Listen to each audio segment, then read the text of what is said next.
महादेव को स्मरण करते हैं या उनकी पूजा करते हैं तो हम कहते हैं हर हर महादेव। अब ऐसा ही गौरव एक और देवी को प्राप्त है, देवी गंगा को। जब भी हम गंगा में प्रवेश करते हैं, उस जल को हाथ में लेते हैं और कहते हैं हर हर गंगे। अब भारत में, इस संसार में इतनी सारी नदियां हैं, किंतु ये गौरव, ये सम्मान, ये महानता केवल देवी गंगा को ही प्राप्त है। ऐसा क्यों है?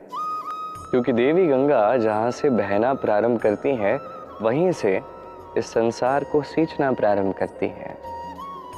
अपनी संजीवनी शक्तियों से वो इस संसार का भला करती है। मनुष्य के भीतर के पाप, वो नकारात्मकता, वो मलिनता, वो अपने भीतर समाहित कर लेती है। उस मनुष्य का शुद्धिकरण करती है और बदले में कुछ भी नहीं मांगते। इसी प्रकार हमारे जीवन में भी कुछ लोग हैं, यदि हम उनकी सहायता कर पाए, संकटों से बाहर निकलने के लिए उन्हें प्रेरणा दे पाए, उन्हें शक्ति दे पाए, उनकी दुख, उनकी पीड़ा को हम हर पाए और बदले में कुछ भी ना मांगे, तो हम भी महानता के पथ पर अग्रसर हो जाते हैं। भले ही वो दिवस ना हो जहाँ हमारी जय जयकार हो, किंतु उस दिवस पर हमें हर हर महादेव और हर हर गंगे का परमार्थ अवश्य ज्ञात होगा। एक हाथी में कितना बल होता है ये हम सभी जानते हैं। एक प्रहार और एक विशाल सी दीवार गिर जाती है, किंतु ये तब जब उस हाथी को अपनी शक्ति का अनुमान होता है। यदि उसी हाथी को बंदी बना लिया जाता है तो वही हाथी उसे परतंत्र रहने का अभ्यास हो जाता है। ये परतंत्रता हमारे शरीर को नहीं, हमारे मन को बंदी बना लेती है और उसका परिणाम ये होता है कि हमारा स्वयं पर नियंत्रण रह ही नहीं पाता। जब स्वयं पर ही नियंत्रण नहीं है तो अपनी ही वास्तविक शक्ति से हमारा परिचय कैसे होगा? इसलिए संसार में सबसे बड़ा आनंद है स्वतंत्रता। ये स्वतंत्रता लाइए अपने विचारों में, इस मन में, अपने इस जीवन में। किसी की बातों में मत आइएगा, अपने विवेक का उपयोग कीजिए और आगे बढ़ते रहिए। जब ये विचार स्वतंत्र होंगे, ये मन, ये जीवन स्वतंत्र होगा, तभी आपकी वास्तविक शक्ति आपके समक्ष आएगी। आपका साहस, आपकी प्रतिभा आप जान पाओगे। मोतियों की ये माला कितनी अच्छी लगती है। जो धारण करता है उसे भी ये शीतलता प्रदान करती है और जो व्यक्ति देखता है उसकी दृष्टि को भी ये शीतलता प्रदान करती है।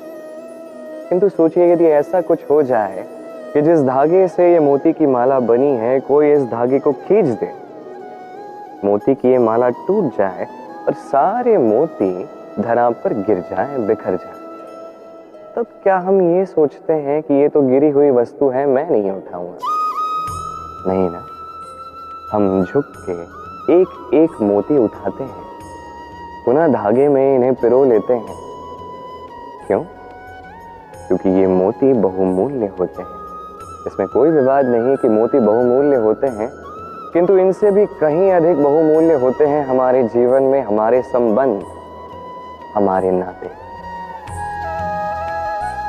इनमें भी कभी कोई खटास आ जाती, मनमुटाव हो जाते हैं, ये भी कभी बिखर जाते हैं और उस समय पे मोतियों की ही भांति झुक के हमें इन संबंधों को उठाना है और पुनः जोड़ना है। इन्हें सहेज कर रखना है, क्योंकि इनसे अधिक बहुमूल्य और कुछ नहीं। और यदि ये कार्य आप सीख गए तो आपके जीवन के ये संबंध, ये नाते सदैव आपको बल प्रदान करेंगे, आनंद प्रदान करेंगे। कि किसी के जीवन में संपत्ति, धन, धान्य आ जाने से उसकी बुद्धि में वृद्धि नहीं होती, उसका व्यवहार शुभ नहीं होता। ये तब होता है जब वो व्यक्ति चाहता है, उसके लिए चिंतन करता है, कर्म करता है। और जब एक व्यक्ति अपनी बुद्धि और व्यवहार को सहेज और श्रेष्ठ बना दे तो वो निर्धनी होकर भी धन अर्जित कर सकता है। एक कमल की भांति, एक कमल जो उत्पन्न होता है कीचड़ में, तब भी यही कमल देवताओं का श्रृंगार बनता है। ये जल महान है और इसका एक महान गुण भी है, इसका स्वयं का कोई रंग नहीं, पर जब ये मेघों से वर्षा बन के धरा पर गिरता है तो समस्त संसार को ये रंगीन कर देता है। जहाँ सूखा है वहां हरियाली भर देता है, जहाँ हरियाली है वहां भिन्न भिन्न रंगों के पुष्प ये निर्मित कर देता है। ये जल, इसी जल की भांति हमें बनना है, जैसे उसका कोई रंग नहीं, हम में भी कोई अहंकार नहीं होना चाहिए। बस कर्म के इस धारा में बहते चले जाइए, इस संसार का भला करते जाइए, श्रेष्ठ कर्म करते जाइए।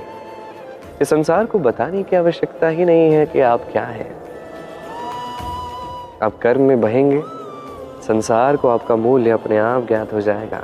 कभी कुछ क्षणों के लिए नेत्र बंद कीजिए, ध्यान विधि में बैठकर ध्यान करने का प्रयास कीजिए और समझिए कि सर्वप्रथम हम क्या देखते हैं, क्या अनुभव करते हैं।